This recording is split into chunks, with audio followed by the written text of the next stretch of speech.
Hello and welcome again.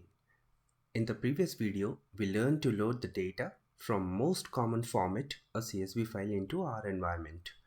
But at times we get the data in spreadsheets as well. One such example is an Excel file, where data is saved either on single sheet or on multiple sheets. In this video, we will learn to load the data from Excel file into our environment.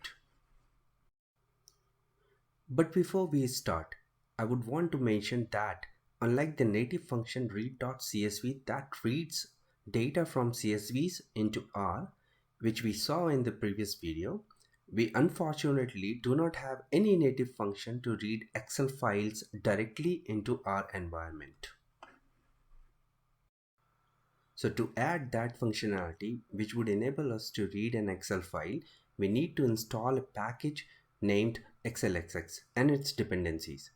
Don't worry about the jargons if they sound strange to you, because as we progress in the course, we will learn and get experienced about these stuff too.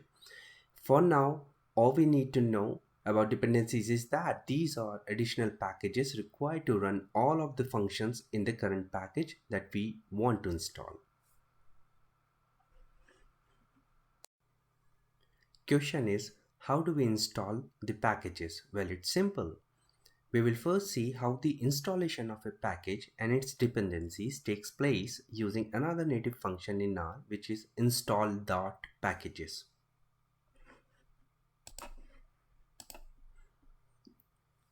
On screen, as we see, is that native function. In this function, we pass two arguments to it. One, the name of the package, and two, the dependencies, whether true or false.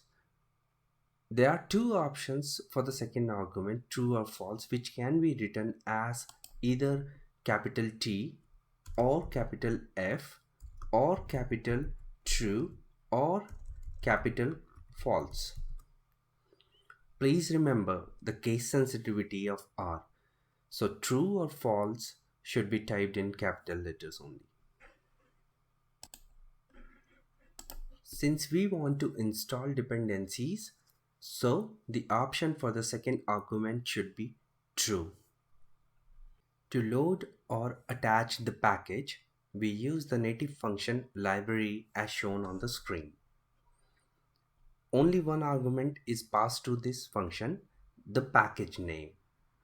You can pass the name of the package with or without quotes, and both the methods work. Place cursor anywhere on the line and hit run. It loads the package.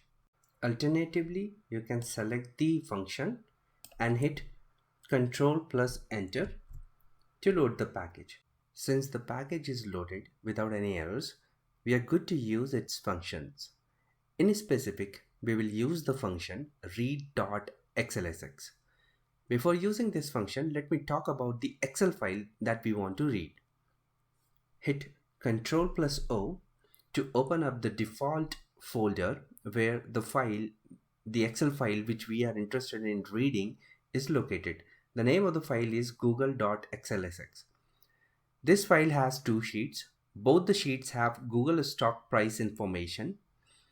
First sheet has more observation than the second sheet.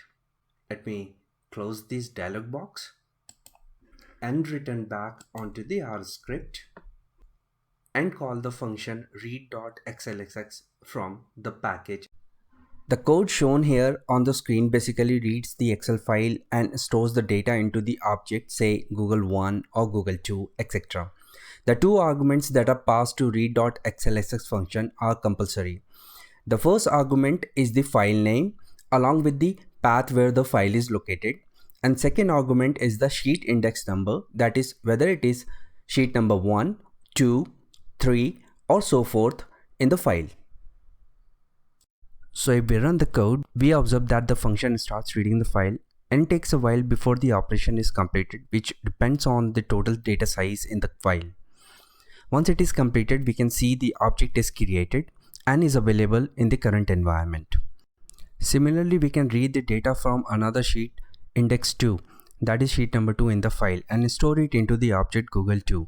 When this code is run, we can see the object is created and is available in the environment. But this time it took much less time to complete the operation because there are only 19 rows in the data in the second sheet as compared to the first where there are 3600 rows of data.